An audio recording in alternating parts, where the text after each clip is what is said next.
This is the Texas Land Guys podcast, hosted by brothers Tim Dosch and Tom Dosch. With their partners David Marshall and Trip Rich, they have built DMRE, the leading land brokerage in Texas. With decades of experience brokering deals between landowners and real estate developers, they take you inside the deals that move the market. Welcome to the Texas Land Guys podcast. Tim, how are you doing this morning?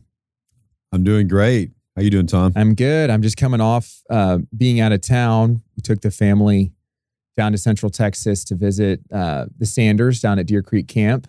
We had Jesse Sanders on the podcast not too long ago, so we were down with his family, and it was pretty fun to be in that part of Texas. I was blown away with just how pretty it was around that area.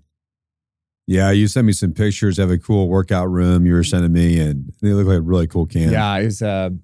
I'm always telling Jackie when we're watching a movie and it's based in Texas and there's mountains, I'm like, that's not Texas. But actually, there's some pretty decent, you still would probably have to refer to them as hills where we come from in the Rocky Mountains. But, for Texas, there's actually, some kind of small mountains out there in that Kerrville area. And I've driven through it in the past, but never really spent very much time in it. But it's such a pretty part of the state down there. No, that's incredible. I know when you drive out there, you're like, man, or at least I guess Dallas is a little different, but going from Houston, I'm like, why do I live in Houston? If this is like this close, I could live here. But it really is. There's a lot of land for sale, like, all around them. There are a lot of high fenced properties, a lot of like exotic animals. People go down there and hunt. Yeah. There's some pretty neat like ranches. We went to one that was like a farm to table where they're growing everything, and they have a restaurant. They're trying to create like a retreat, with like saunas and cold plunges and stuff. And so it was pretty neat. But yeah, the camp itself was on a really pretty property, and they're doing a lot of really good work down there. They were just gearing up for summer and getting ready for all the campers to come and everything. So it was a busy, fun time. My kids were in heaven. I think getting to live at a camp would be like my kid's dream. Oh yeah, that sounds incredible. That's so cool. And there's probably a lot of young kids there, right? With all the families, the Sanders families. Yeah, a lot of young kids there. When we first got there, we pulled in on Thursday, and Jesse said they were going to be at the middle school, and they were doing like a track camp, and just with the cousins. And I was like, oh, okay. So you kind of expect that to be like, a couple kids running around. But when we got there, his sister-in-law ran track in college. And so she's working with the cousins, and a couple of the cousins are like really strong in track. One of them just placed like top 3 in the state in a track meet. And anyways, though, there's like 20 kids out there, and it's just the cousins and they're running, and they were, it was what you'd expect from the Sanders. It was like a super intense workout. A lot of these kids were like, elementary school age, but they were running, and they were in really good shape and fast, and it was pretty cool. And so my kids jumped in there and did it for a little while, and then they were like, okay, we're not in shape to keep doing this, because they were running like 400s and 500s, and it was that's awesome. It was pretty fun. It was pretty fun. But one of the questions I got while I was there that I thought would be interesting to talk about today was just, why is Texas growing? Like, what is causing so much growth? So when I was driving, to the camp, we went through some of the roads we took were kind of back roads, and we weren't going through big cities, but we also then came back and went kind of north of Austin. We went into San Antonio while we were there. We drove up the 35 corridor, coming back into Dallas. We were in South Fort Worth, and then we came back kind of through Waxahachie the other way. So you're going through all these areas in Texas, and there's just growth everywhere with the single family homes. There's an incredible Amazon distribution center down in Cleburne, which is like south of Fort Worth, that I'd heard about, but I hadn't driven yet. And it was just enormous how big this was. And then of course you have, a lot of apartment growth, and we drove by some build to rent communities. And so I thought that would be an interesting topic to hit, is just what's causing the growth, and what are some of the numbers behind the growth that we're seeing across the state right now? Yeah, I mean, we always say how thankful we are to be in Texas. When you look at it from a national standpoint, Texas is getting a pretty big chunk of the population growth and job growth across the entire country. A lot of states are pretty flat, or maybe even losing people.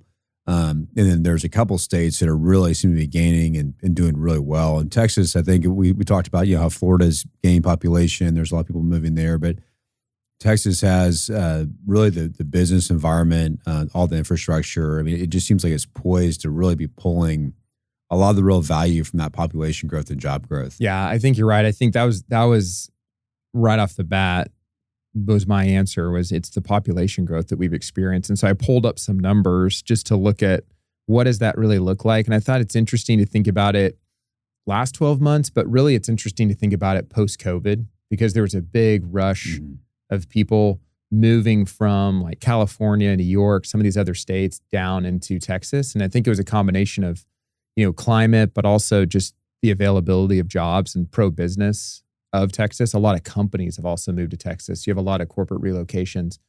So if you look at the numbers in the last 12 months, Texas has added about 500,000 people, which it equates to like around 1,300 people a day are added to Texas. So it's the number one in population growth in the U.S. Wow. And you think about, 500,000 people. So that's in the last 12 months. And in the last 5 years, so if you took more like post-COVID timeframe, we've added over 2 million people. And that's, if you put that in perspective, that's more than most states' populations in the U.S. And so we have this incredible scale. And when you think about adding 500,000 people, adding 2 million people, the amount of housing that's needed for that, the amount of apartments that's needed for that, how long it takes, for developments to happen. Because we're in that space every day. If you take a raw piece of land and you want it to become an apartment community, or you want it to become a single family community, it takes years to go from putting something under contract all the way to actually delivering it to where someone can move in. Well, and that's why I think we were looking at this maybe back in 2020, 2021, and thinking about the future of our company, DMRE, and then also Ascent. What do we think is going to be the best long-term, growth part of the business? And we picked industrial and residential because we feel like because of that population growth and job growth that, we're going to see those two parts of the market continue to grow over time. And sure, there's retail growth. Retail's done great, really, since 2020, 2021. Office has struggled, storage has kind of struggled. The seniors business has struggled. So certain parts of the business have been either flat or struggled. And, the residential side, industrial side have done really well, post-COVID. It just seems like with that kind of population growth, that'll continue to be what happens. Yeah, well, and it's incredible because if you compare Texas to the national average, it's growing at 3 times the rate of the national average. Yeah. And is that population? Population, yeah. Yeah, let's look at the job numbers because that was what was interesting to me. And I think in this whole job discussion, it's interesting to look at how much do we trust these numbers, which maybe gets it a little bit off the whole point of this conversation, but looking at the national job numbers, and I know that they had numbers that came out, I think in the spring of 2025, that then like beginning of 2026 were revised downward quite a bit for 2025. And so you'll get these kind of positive numbers that come out, and then they, almost quietly later on, they get revised down substantially. But I know a theme we want to continue to look at with this podcast is, how the market continues to change with AI. And, on one side you hear about there is an impact of AI on jobs, but then there are also people are saying, well, there's also just companies don't need as many people. And so we're starting to see that it maybe AI doesn't fully, answer that question. So, yeah, well, and it's a good point. These are all estimates because, obviously we're coming up on a census year in a few years where we'll have a new census in 2030. But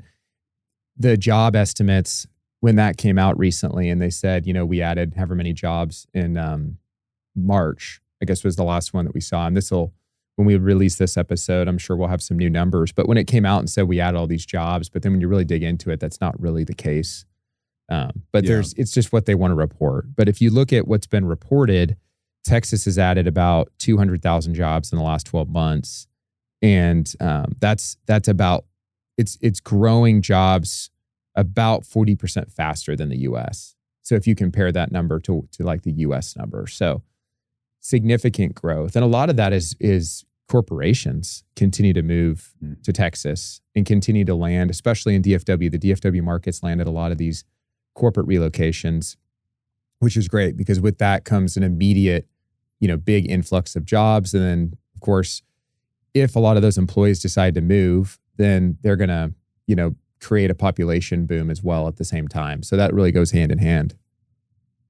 Yeah, a lot of smaller businesses and small companies that also benefit from that corporate relocation too. So you just get kind of this big engine that just, as it gets bigger, it just keeps drawing more and more people in and creating more and more jobs. And then, every job's not necessarily the same. So you have, higher paying jobs, lower paying jobs.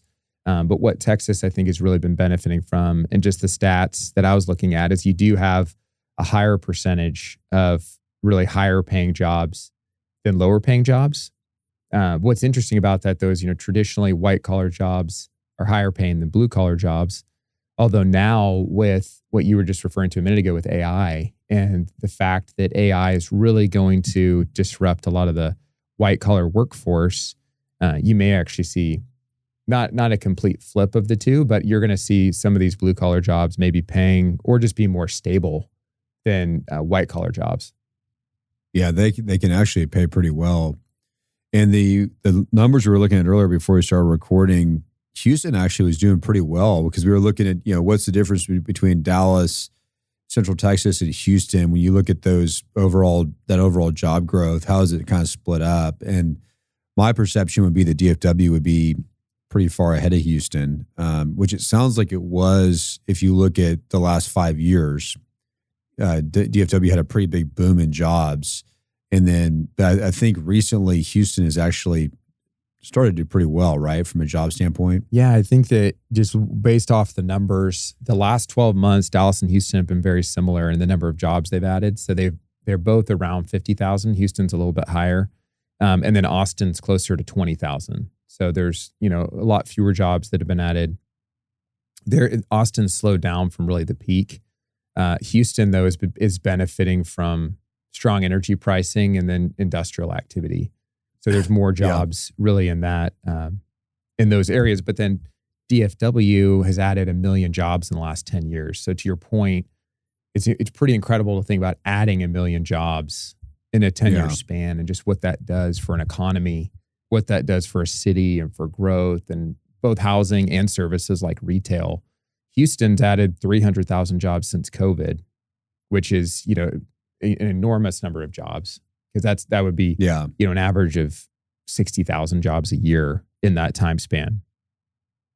To put that in perspective, though, I don't have the exact numbers on this, but coming out of the Great Recession, I think Houston had a year we gained maybe 150,000 jobs or something, but Houston just took off, which was really, Tom, when you got in the business, kind of post GFC. We had an incredible run in Houston that probably ended in 2014 when oil crashed. When we had kind of the whole Saudi shale battle, and I don't know that Houston's really recovered since then, and to the same extent that it was before that. I think it's obviously we're still adding jobs and.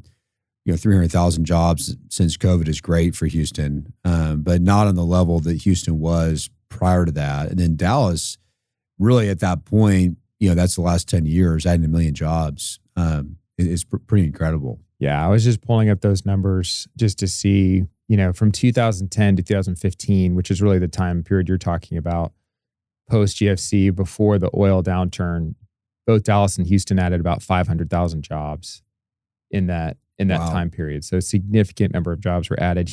Austin added around 200,000 and San Antonio added around 150,000 jobs. So Texas added, over 1 million jobs in that time period. And then if you go all the way back to the last 15 years and you look at a longer time period, then Dallas has added about, almost 1.5 million jobs. So they averaged about 100,000 jobs a year over that time. And Houston's added 1 million jobs in the last 15 years. Wow.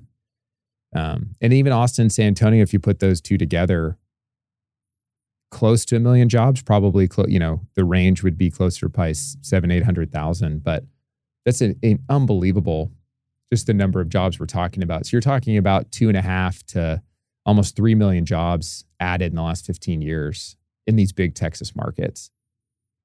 So we do have a little bit of cooling in the market, in the job market in Texas, because even though 50,000 is great, we're comparing it to roughly, probably 75,000 average in Houston and 100,000 in Dallas.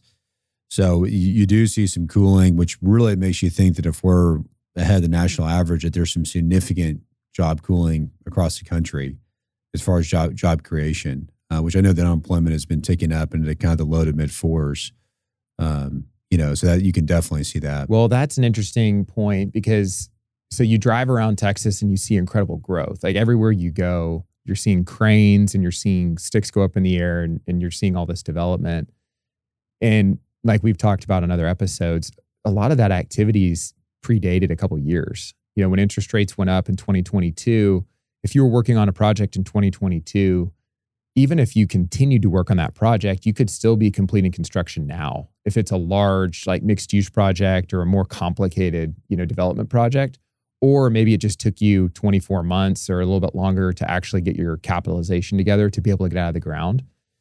So a lot of these deals were just pre-baked. They were already in the hopper. They had to move them forward and develop them. But it doesn't mean that the activity is still really there today, like it was. Yeah. Like it was when the numbers were. Each of our markets were kicking out, 6-figure job numbers every 12 months. Because you're right, there was a good string of years in Houston, and it looks like Dallas has averaged it, over the last decade plus of 100,000 jobs. And so you think about the needed development to keep up with that pace. But now we've talked a lot about how Austin's cooled off the last couple of years. You're not going to necessarily feel that if you go drive around Austin. It's going to still look like there's a ton of people here. It's really changed. The whole skyline's been redeveloped in the last 10 years. But just from a economic standpoint, when you look at what does vacancy look like in new industrial projects? What is vacancy? What do concessions look like in apartment projects? And I think a simple answer, and we can dive into this in more depth, but a simple answer is there's just a lot more development that all happened in a very condensed window of time than is really sustainable to all be absorbed. And so we're just kind of working through the glut of supply in some of these different product types. It wasn't that there wasn't incredible demand, it's just that there was more supply delivered than the demand. Yeah, and it's probably even more complex than that, but I'm thinking of like multifamily specifically. For sure, you had 21 and 22. So, and really, I guess 20, because COVID hit and everything stopped for like 3 or 4 months. And I remember Austin like never stopped. Remember that? We had Tripp and Ryan in Austin. They're like, man, it's like hot here. It's not slowing down. And then, DFW and Houston both took off second half of 2020 through 2022, really mid 22. And so that's what you're saying is there's all the supply that got kind of into the pipeline at that point, all these deals. And then you've had a, relatively quieter 23, 24, and 25 with higher rates. I think what's encouraging though is we do have, have poor fundamentals on the multifamily side, at least in Houston. I think Dallas does too to some extent. But we actually have really adjusted from a supply standpoint where we don't, like, I think Houston, our average is around 14,000 units a year for Houston. And then, but in good years, we maybe do 20, 25,000 like in 2021, 22. But now we're at 11,000 units a year average right now delivered to Houston. So we are adjusting to this environment, but we're still adding 50,000 jobs. I think, which is great, because a lot of times in these markets, you'll have these like boom years and then you'll have like real bust years where you have like negative job growth or flat job growth. And if these Texas markets, if a down market, you're still adding those kind of jobs, that's going to really be supportive for the market long term. Yeah, that's right. I was just pulling up some of those stats by market, and the peak of multifamily deliveries was really in 2024. And then it started to decline last year in 2025, and then it's going to continue to decline.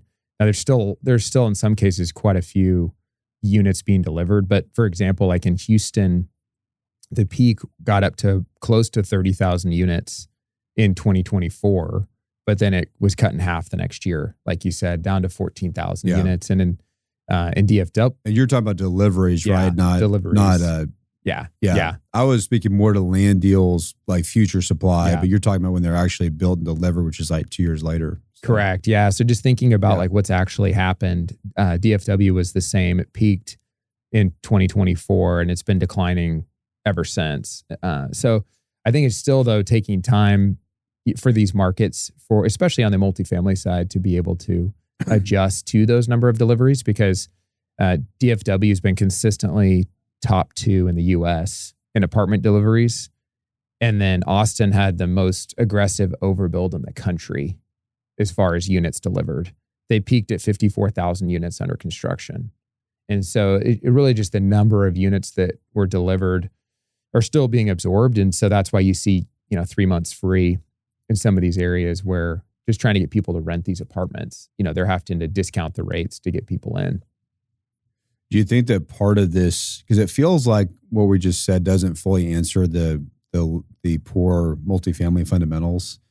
I'm wondering if another piece of it is that the single family market in the last couple of years took more of a bite out of the renter pool than in past years. I know the builders were, we had like this single family boom probably the last 3 years, last 2.5 years or so.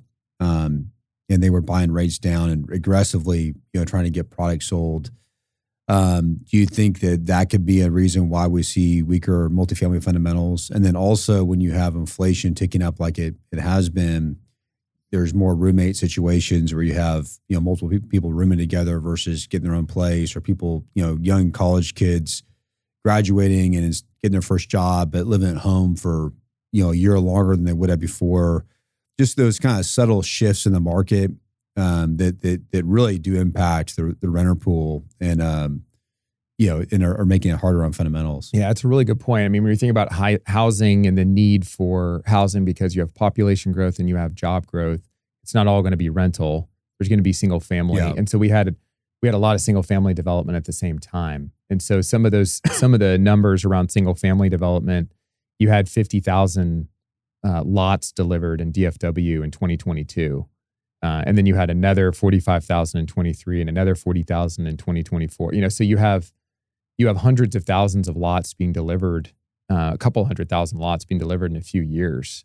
In DFW and Houston was a very similar story. I mean, you have lot deliveries averaging about 40,000 a year for 4 years and then dropping off in 2025. So that's close to 200,000 lots delivered in Houston in 5 years. And so, both those happening at the same time. It's also interesting because you have COVID happening and that pushed a lot of people out to the suburbs. So our markets have not had as much development in the urban areas. And so when you do drive around these cities in Texas, especially the suburban submarkets, Georgetown, for example, and north of Austin, incredible development. Like if you're from Georgetown or if you were in Georgetown just prior to COVID, it doesn't look at all the same today that it did. Mm-hmm. But at the same time, you have a lot more development in some of these suburban areas that there's almost no change. Like if I go back to Houston and I drive some of the urban areas that I haven't really been in or spent much time in for 5 years, there's some change, but there's not the same amount of development and not the same type of change that if I go out to Fulshire, I wouldn't recognize Fulshire, from 5 years ago. That's exactly right. I think that's interesting because you're right. We had, especially in Houston, 2017 to COVID was the biggest infill boom I think we've ever seen. And Tom, you were a big part of that. I mean, we saw a lot of deals get done in the Washington corridor and the Heights, and these new kind of high watermarks for pricing. Yeah, and it was really a boom time for the infill market. And then COVID hit, and the suburbs were really the only active part of the market. And then we had a little bit of a recovery in 21 and 22 where there's infill deals that got done again. But the fundamentals have been on a downward trajectory in the infill market for multifamily ever since COVID. And it's really been a suburban story. And even today, I mean, we're doing some infill deals, but they're very, very difficult. And the rents are soft in the infill market, even though we've had now years of very little supply. So that's, I mean, it'd be interesting to know is that going to continue. You were saying in the Houston, the counties with the most growth are Montgomery County and Fort Bend County, which are kind of our further out, we're not just suburbs, but kind of the next tier out suburbs. So that's interesting. So people are moving further and further out. We have very little actual multifamily deals in Fort Bend and Montgomery. Fort Bend is kind of traditionally more anti-multifamily. They're hard to get deals done. And Montgomery is just, you're talking, really far north. There's multifamily out there, but it's pretty far out. So there's not as much multifamily development. It's mainly Harris County. Yeah. So yeah, and it would be the same for Austin, San Antonio, and Dallas, the big growth counties like Collin County, the big growth cities like Georgetown or Salina that are pretty far out. But you have at the same time, there's a lot of these job centers, really probably the combination of job centers that have been created out in the suburbs. And so the shift, in Houston, it'd be the shift of people working in downtown at the Galleria. Now they're working out at I-10 and the Beltway, or maybe out in the Energy Corridor, or even further out, like out at the Grand Parkway. You have the same thing in Dallas. You have people moving from working in downtown and uptown, and now it's all the way up in Plano and Frisco, or it's even up in McKinney. McKinney is starting to land a lot more office and jobs, or even up into Prosper in that area. So as that expansion happens, it really allows the growth. But at the same time, you have people working from home, hybrid work, the ability to work, from your home office or a co-working space or a coffee shop. And so I think people are just able to live a lot further out because they're not all coming back into town. Because the thought before was we're going to have these job nodes in town. So we're going to have all this public transportation, like trains and things, they're going to get people into town that are living further out. But instead, you're seeing people actually able to land jobs closer to their house and or, be able to remote work more. Yeah, I'm interested to see what happens the next couple of years. If we were to look at the next, 4 years, 3.5 years for this decade, if that suburban, kind of push continues to happen, and we see the population growth and the job growth centered in those areas, so that that's where you see real estate growth, or if you do see at some point a return to the infill market. We haven't seen it yet in Houston, so it'll be interesting to see if that comes back or not. Well, it's interesting to think about some of the just really big projects that are ongoing in Texas. And in a second, I want to get to AI a little bit and data centers, because I think that's a really controversial thing right now, where you have some of these states putting bans on data center development and that getting very contentious. But there's so many in Texas, and the investment that comes with that, and what that does for these cities, just driving revenue to these different cities, especially since a lot of these data centers are not going to be like in the big city, like in Houston or in Austin. They're going to be in these like suburban submarkets outside of it. But before we go there, I was pulling up some of the large infrastructure projects in Texas over the last 5 years. And some of these numbers are pretty amazing, because you have literally trillions of dollars of investment going into Texas spread across several projects. So you have, TxDOT, it's $150+ billion program, 10-year plan that TxDOT has, just with the amount of highways and interchanges that they're working on. You have major other highway projects just between, the major cities, like multi-billion-dollar projects, like I-35 between Austin and San Antonio, Loop 1604 outside San Antonio. That's over $1 billion project that's underway. But then the port and logistic infrastructure of Houston, those are also just massive projects, multi-billion-dollar investments in shipping and petrochemicals. I think for Houston, a lot of people that are not familiar with Houston don't realize just how impactful the port is to Houston, and just the amount of, tonnage that comes through Houston. I think it's the number one in the U.S. I think passed up New York years ago, but that's been significant for Houston's growth. And then these semiconductor plants, Samsung and Taylor, Texas Instruments and Sherman, Tesla and Austin, you're talking about just those three combined are close to $100 billion. So it's just incredible investment. And then there's the power grids and the oil and gas infrastructure and the LNG terminals and the data centers. And there's that whole aspect of it. So that type of investment is just driving so much continued growth. So like you said, when you think about what are we going to see going forward, what's pretty incredible about Texas is just the in-place infrastructure that we have. Because like, where else are you going to go across the country and have that kind of infrastructure? Well, the U.S. is the best position to benefit from AI, from this boom in AI, and we've seen just how incredible it is. I think the opportunity that AI can really advance our economy, not just locally but nationally. What will be interesting to see though is, like you're saying, if there is opposition to these data centers across the country and certain states restrict them or try to limit them, almost like what happened in nuclear. And that will really hold those states back. And then, if you get a state like Texas that is willing to embrace it and create the infrastructure to support it, and we see a lot of the development happen here, that's going to be a huge boon for Texas to continue to expand job growth and to benefit disproportionately from this AI boom. Yeah, I mean, there's already over 400 data centers in Texas, and it's only second to Virginia across the country. And so to your point about just being well positioned within that space, and that is the greatest need right now for a lot of these big AI companies is they need the power. And in a lot of ways, the power is pretty spoken for, from a availability standpoint. And so it's reinvestment into how do you create more power. And that's a big thing that we're seeing here in DFW, because DFW's got actually over a third of the existing data centers in Texas are in DFW. It's like 150 of them. And so DFW is a major node of data centers in the state. Do you know why there's so many in Virginia? Is that because it's so close to DC in like federal government kind of stuff? Or it's kind of interesting that they have more than Texas. Yeah, that's what I've heard is that it is. And I mean, I've heard some crazy numbers about land values. There was a land tract that had power in DC and it sold for, I think it was like 40 acres and it sold for like $750 million.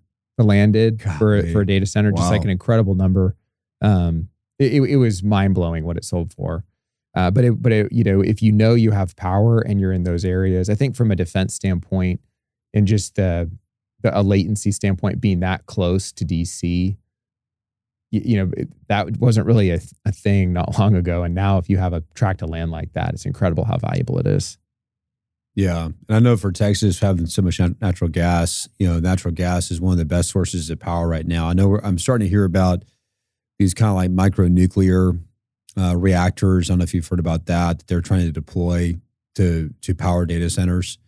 So if that becomes something that's viable, that could help a lot, with the power problem. And there is so much, there is a lot of concern around data centers and people trying to regulate it. And I think the Maine legislature is already trying to put a moratorium on data centers. They already passed a bill. I don't know if it's been signed by the governor. This is a state of Maine. Yeah, it potentially will have been signed by the time this airs. But yeah, that was, I think, the first state to actually pass something that would ban data center development. But even states like Oklahoma are talking about regulating, so even really conservative states are talking about regulating it. But to ban it becomes very contentious because if you ban it for the next 18 months, there's probably going to be a lot of counter lawsuits for people that were in the system. Well, and plus we're in this race with AI. It's progressing so quickly, it's changing things so fast that, trying to protect whatever they're trying to accomplish with that, moving to ban it or to put a moratorium on it is probably going to hurt the state tremendously compared to a state like Texas. If Texas is willing to embrace it and we have a lot of the infrastructure that gets put in place here, I would think we'll be set up, in a really good way for the future. What is your thought, Tim, on parts of Houston that maybe you're a little bit surprised that they haven't grown? Are there parts of Houston that you're surprised they haven't grown at the rate of maybe, like up north or out west? Or is it, or do you feel like there's logical reasons why it just hasn't grown? I mean, I think probably the biggest thing for us, I don't know if it's a huge surprise, but the long-term trend now we've seen this decade of the suburban market where most activity is, the infill market being so weak. If you go back in our career, at least probably half of our production has always been infill deals. We've done a lot of the highest profile infill deals. We've done hundreds of infill transactions inside the 610 Loop and Galleria submarket. And so the fact that has stayed dead in these kind of good parts of town, whether it's a Galleria or Greenway or Kirby or the Heights, where we just don't see really any. I mean, there's some development. We're getting some deals done, but very small compared to our historical activity.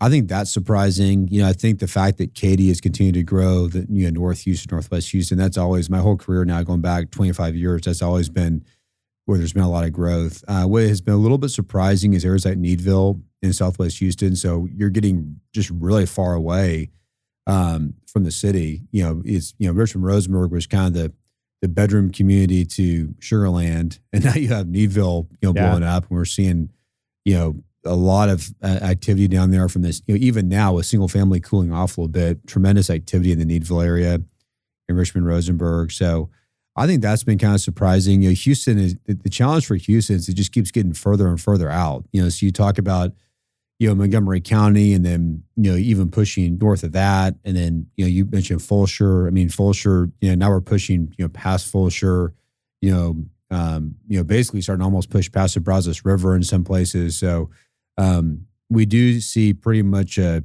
western half of Houston continue to grow. The eastern half is still not that great. I guess southeast Houston, when you go down 45, League City, Texas City, those areas have grown a lot.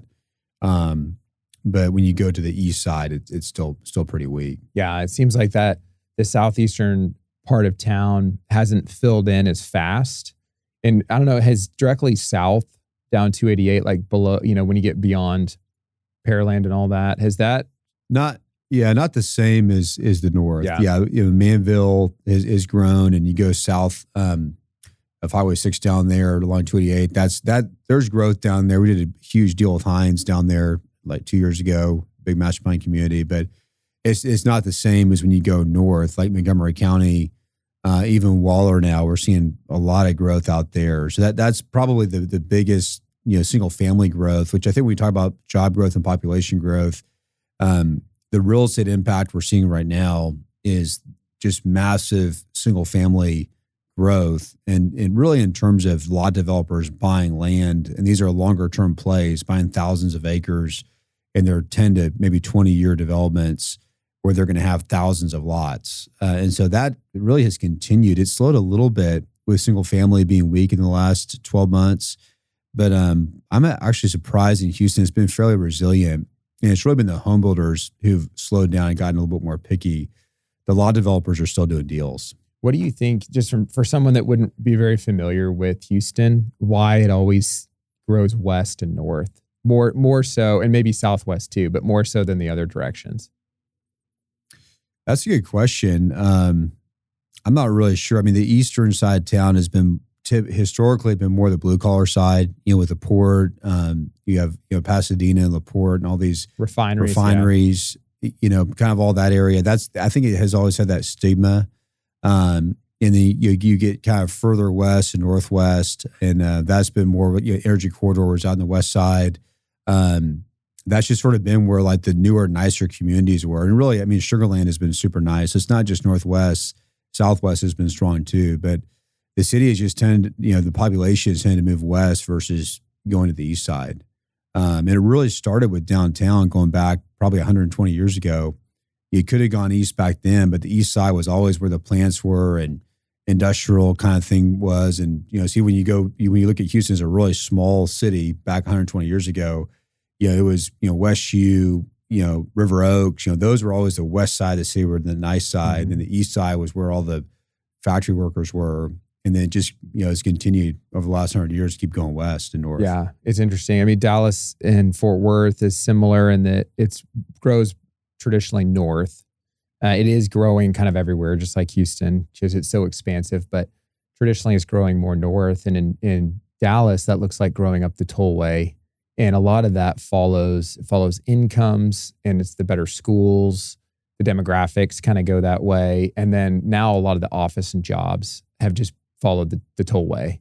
And so 75 has a lot of jobs as well, but more of the big like corporate relocations, they're landing along the tollway corridor. And so that just continues to drive this incredible growth. And so when you think going forward, you think about, okay, what's it going to look like in DFW in the next 10 years? I think you're just going to see incredible population density continue to go north because the infrastructure is there. They've built the roads, or it's going in. you're having the services get up into these towns now, places like Prosper and Salina and Anna, Melissa. So the hospitals are getting built, the grocery stores are getting built. There's already thousands of lots and homes on the ground, and the jobs are not that far away because you have big jobs. AT&T moving 9,000 employees from downtown Dallas up to Plano, like North Plano. So if now you could work at that campus and live in a place like Anna, and that's probably like a 30-minute commute. So it's amazing what that's going to do. So I just think Texas, when you go visit other cities across the U.S. that are smaller cities, we're just so spoiled with the infrastructure that we have, just how expansive it is, and just the way I think that developers are used to being able to work with the cities, get developments done. The cities are primarily business friendly. Some of them can be challenging at times, but I mean, in other ways, they'll say, this city is really hard to get anything done in, but then there's like 50 projects getting built all at the same time. Yeah. So it's nothing like what you experience on either of the coasts, where, maybe in California, it takes 10 years to get a project zoned. And then, there's taxation that's so much higher. And so it's just, a lot of that is causing people to want to move their companies and move to Texas, because just from a business climate standpoint, infrastructure standpoint, just the way things are done here, there's so much opportunity. And I think that's why you see 1,200 people moving to Texas a day, which is incredible. Mm-hmm. How do you see, if we look out the next couple of years, and we assume we'll keep seeing population growth and probably job growth with population growth, how do you see each city, benefiting from that? Or how do you think that's going to split out over the next 3 to 4 years from a, Houston, Dallas, Central Texas standpoint, as far as kind of who gets more of the jobs, who gets more population? It seems like each city has pretty distinct flavors or personalities. Dallas is more of kind of the corporate, white collar financial center. Austin is definitely, more the tech center, entrepreneurial place. And Houston is, probably more blue collar, people think, but it has a pretty diversified economy. How do you think that things get split out over the next couple of years? Yeah, I mean, I think that maybe a little biased sitting here in Dallas, but I think Dallas probably gets the benefit of probably the most growth over that time. It just seems like, right or wrong, there's a perception of Dallas that it's where these big corporate relocations seem to be happening the most. I mean, for sure, Austin's landed a lot and Houston's landed some, and has, would definitely have the energy industry cornered. It seems like Dallas, though, just continues to be at the top of the list. And I think that'll continue to be the case. Even just, I pulled this up as you were talking, and, they're projecting another million, this would be another million people in Dallas in the next 5 years is projected. And you compare that to Houston, and Houston is projected to have about 800,000. So, I mean, they're all growing, like you're saying, at such a significant rate. And then Austin and San Antonio, that whole corridor could be, close to that growth in Houston over the same period of time, which is incredible. That's incredible. Yeah. So 3 million people roughly in the next 4 or 5 years. But it's like these cities have personalities and they're driving different things. So now when you think of technology and you think of, or even podcasting, and you think of, influencers, you're probably thinking about a place more like Austin, where a lot of these really successful influencers are, or even people like Elon Musk has decided to go and plant a flag down in Central Texas and put incredible investment down there. In Dallas, you think more like financial services and real estate. And in Houston, of course, you think energy and medical.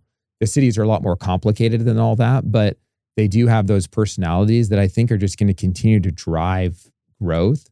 And I think what's good about that is a lot of that growth, those are the growing industries right now. I think energy, medical, I think the whole influencer, AI, technology, in a lot of ways, I think even manufacturing in Central Texas, which you don't really think about, but I think the new manufacturing, like with chips and robots and, cars, like all that, there's a lot of that in Central Texas. So, maybe a new type of blue collar worker, versus like the port worker or the energy worker from Houston. Now you have these massive plants where they're building chips and and all that. So, well, if you're a company that's thinking about any of these different industries we're talking about, how would some of these Texas cities not be at the top of the list? Versus a lot of these traditional, just name off big cities, or not even really like large cities, but well-known cities, Seattle, Pittsburgh, Indianapolis, St. Louis. Those cities, I mean, they're nothing wrong with those cities, but how do they compete with what Texas has to offer in these big cities? And I think that it'll be interesting to see what happens in Austin related to technology, just with what's going on in AI, because already you have a lot of these AI startups and technology companies in Austin. And I'm interested to see how that compares to Silicon Valley over time, and just how that maybe starts to compete and grow, and what that part of the market looks like in a decade. Because Silicon Valley's always been held up as, that's where all the innovation's happening. But I think you're starting to see more and more of that innovation start to come out of the Austin market. Like you said, the Tesla Gigafactory, and everything that Elon's doing with rockets down there. I mean, it's pretty amazing that's a lot of that is happening in Central Texas. And a lot of the onshoring that's happening I think will continue to happen, in the next decade or 2 decades. It seems like a lot of that, or some of that, could be coming to Texas. A good portion of that could be coming to Texas, which will also be huge for jobs. What do you think, Tim, when you look out at Houston and projected just economic impact of what we're seeing with AI? It seems like Houston would be really well positioned with the port, with the industrial base that it has from a manufacturing standpoint, and also just like the job base that Houston has. It's going to impact. There's going to be negative impacts, of course, but it seems like Houston would be well positioned for some of that. Yeah, I mean, it seems like the negative impact of AI, because there's probably a huge positive impact of it long term, and maybe creating some jobs and different parts of the economy really growing because of AI. But then there's going to be some casualties too. Is there are certain parts of the economy that become obsolete, that are just very inefficient. And so, I think for Houston, with our medical base is really strong. I don't think that's that will be impacted by AI, but I don't think you're going to see a ton of job losses there, at least in the near future. And then you have the port, you have energy. I think where we might see the biggest impact is these kind of lower level white collar jobs, just office workers. You talk about cubicle workers, nothing against cubicle workers, but just there's these kind of entry level, white collar jobs, where people are doing something that is basically a process, where they're just doing the same thing over and over and over again. And AI is going to be able to do that better and more efficiently and cheaper. And so I think we will see that get adopted by companies. And we talked a little bit about pushback against data centers.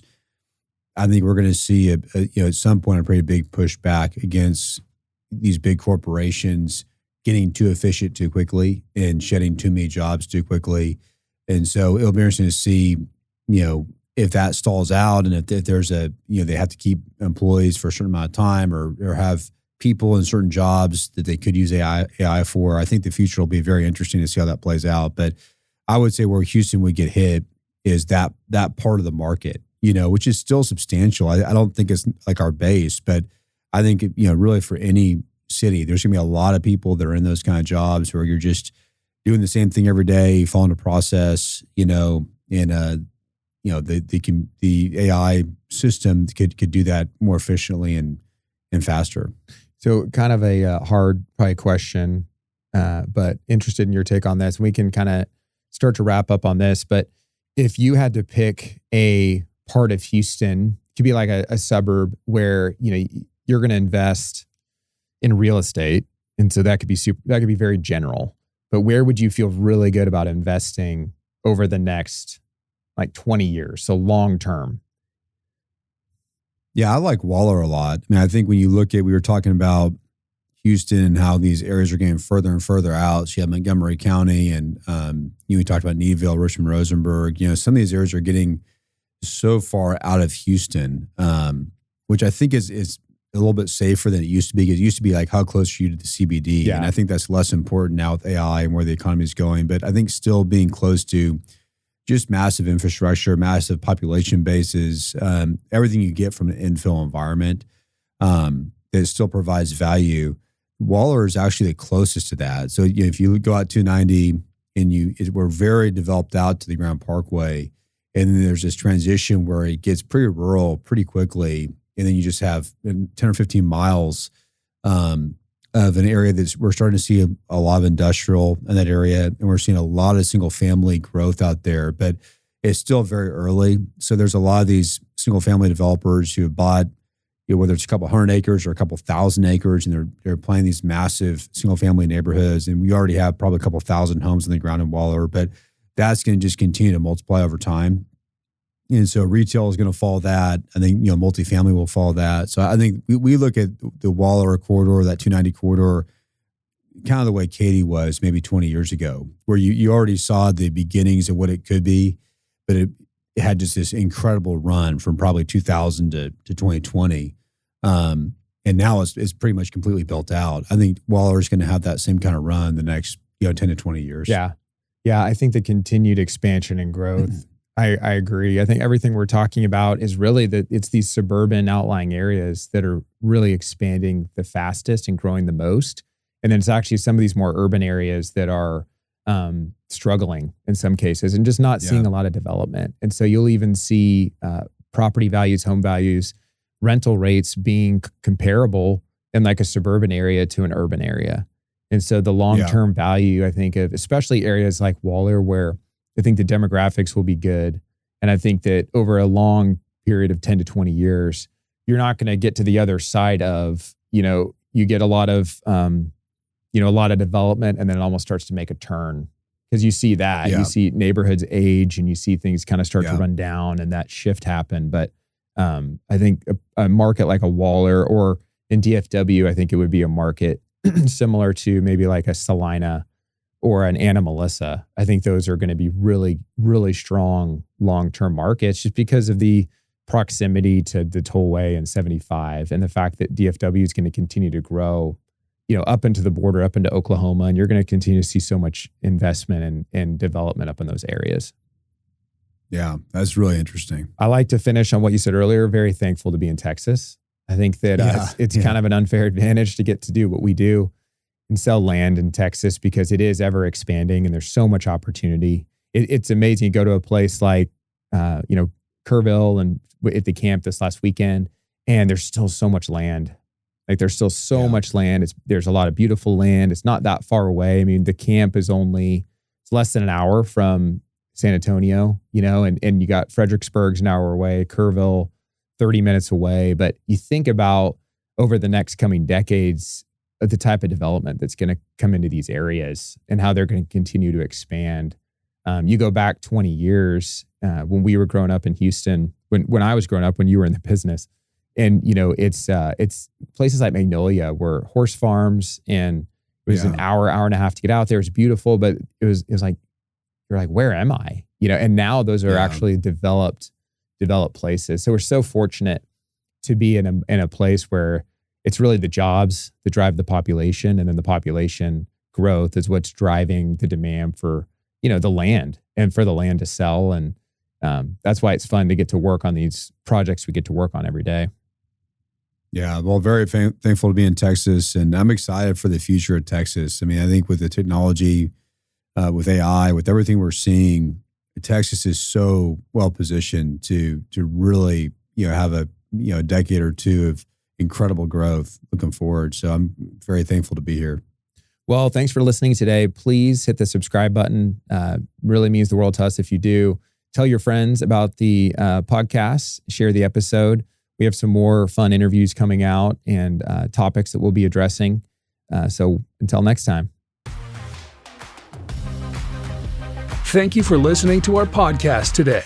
If you have questions about land you own in Texas, send us an email at texaslandguys@dmre.com and follow us on LinkedIn to stay updated.